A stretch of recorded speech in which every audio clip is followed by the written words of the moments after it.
वन्दे शासनं वन्दे शासनं वन्दे शासनं वन्दे शासनं वन्दे शासनं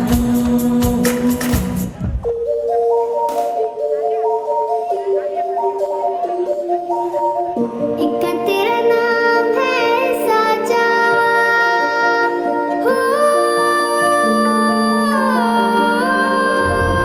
एक तेरा नाम है साचा मन मेरी आने पाचा बस नाम तेरा माँ हो एक पहचान मेरी तू ही जिंद जान मेरी तू ही जहान मेरा माँ तुझ पे वारना 100 वारी जान में तुझ पे वारना 100 वारी जान में तेरे कुर्बान मेरी माँ रंग मेरी माई का रंग सच्चाई का हर अच्छाई का है माए माए माए रंग तेरी रीत का रंग तेरी प्रीत का रंग तेरी जीत का ही छाए छाए कैसे मैं छुपावा तेरा एहसान माए तेरी चुनरिया लहराए जब तक मुझ में है जरा सी जान माई तेरी चुनरिया लहराए तेरा नाम है साचा हो वंदे मातरम वंदे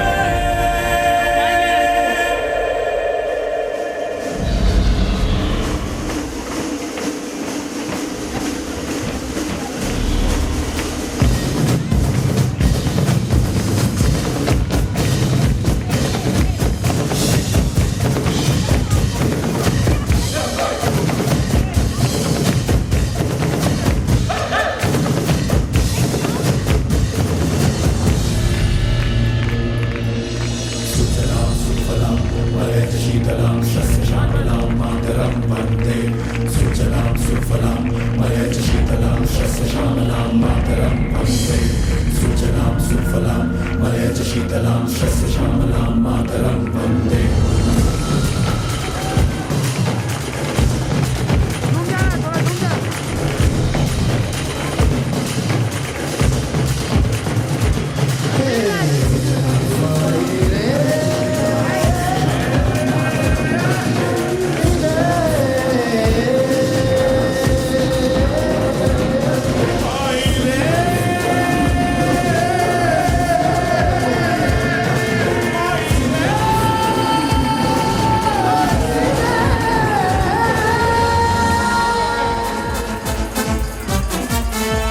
પધારો આ જીન શાસનનું એક નવું રંગ જ છે ખૂબ ક્લેમ આપીને વધાવો 30 દિવસની આ બેની મહેનત છે બધા હાથ ઉપર કરીને ક્લેમ આપો થેન્ક્સ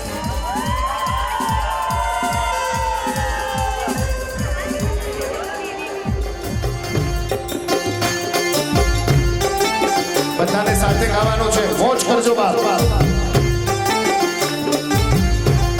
અજબ ધૂન સંયમ નીલા તીરે અજબ ધૂન સંયમ નીલા તીરે અજબ ધૂન સંયમ નીલા તીરે અજબ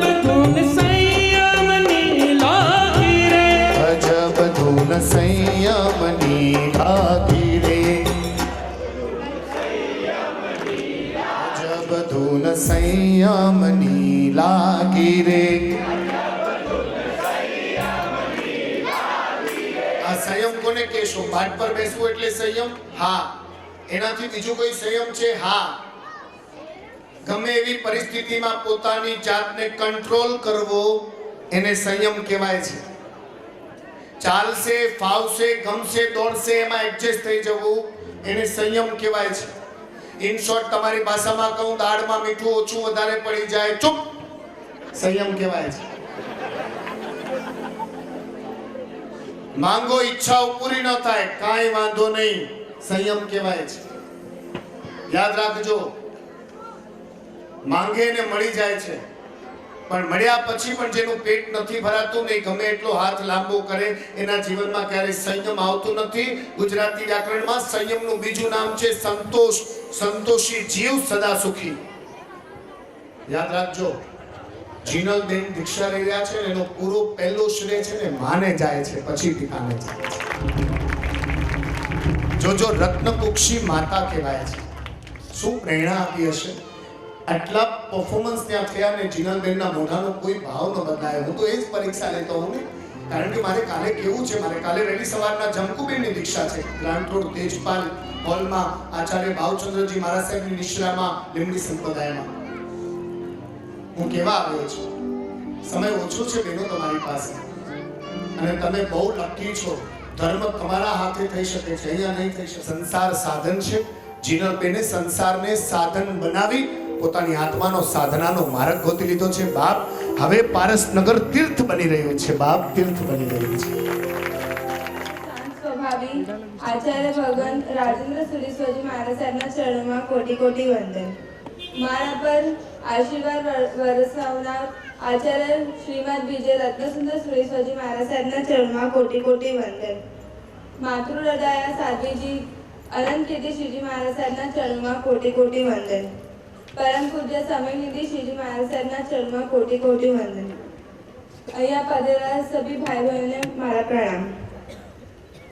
મારા પર ઘણા બધાનો ઉપકાર છે.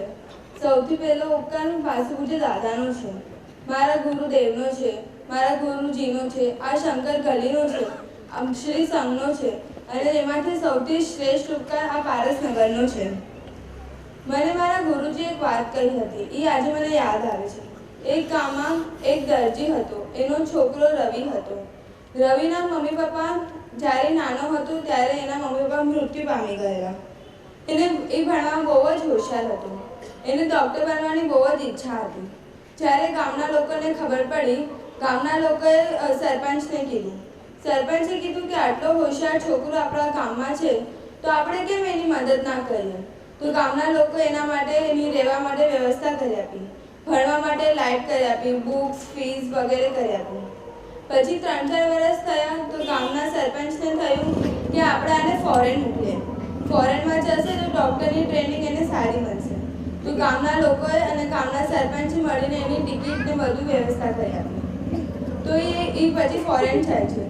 ત્યાં 3-4 વર્ષ ભણી રહે છે, બહુ ખૂબ હોશિયાર થઈ જાય છે, એનું સ્કોપ થઈ જાય છે. તો એના સિનિયર ડૉક્ટર કહે છે કે તું તારી હોસ્પિટલ અહીંયા જ કેમ ખોલે, અહીંયા ખોલી દેતો હોય તો ઇન્ડિયામાં કેમ ખોલે છે? તો એ કીધું ના, હું મારી હોસ્પિટલ તો મારા ગામમાં જ ખોલીશ. જેવી એને એ કીધું કે ના, મને મારા ગામનો ઉપકાર નથી ભૂલવો, મારે એ લોકોનો ઉપકાર વાળવો છે, એટલા માટે મારી હોસ્પિટલ ગામમાં જ ખોલીશ. જેવી રીતે રવિને એના ગામવાળા પર પ્રેમ હતો, એવી રીતે જ આજે પણ મને મારા પારસગર માટે વિશિષ્ટ લાગણી છે. અમને બધાને એમ હતું કે આ દીક્ષા પ્રસંગ કેવી રીતે થશે. જેમ એક ભાઈ આ પૂરો દીક્ષાનો પ્રસંગ લઈ શકે, એવી રીતે જ આ પારસગરના ભાઈઓએ દીક્ષાનો પ્રસંગમાં બહુ ખૂબ મહેનત કરી છે. આજે એ લોકોનો જે માહોલ છે, આજે એ લોકોનો જે ઉત્સાહ છે, એ જોઈને મને બહુ જ આનંદ આવે છે. આ ભાઈઓમાં ખાલી આપણા જૈન ભાઈઓ જ નથી, પણ એમાં અજૈન ભાઈઓ પણ ખૂબ જ જોડાયા છે. ખૂબ ખૂબ ધન્યવાદ.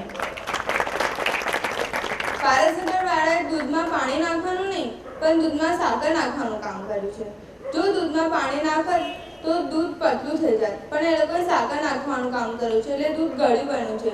એટલે આ દીક્ષા પ્રસંગને સારી રીતે માહોલ જમાવ્યો છે. એ લોકોનો ઉત્સાહ જોઈને નાના બાળકથી લઈને એજેડ સુધી બસ એ રોજ આખો દિવસ એમ જ સોચે કે આપણે આ પ્રસંગ કેવી રીતે કરશું, શું કરશું.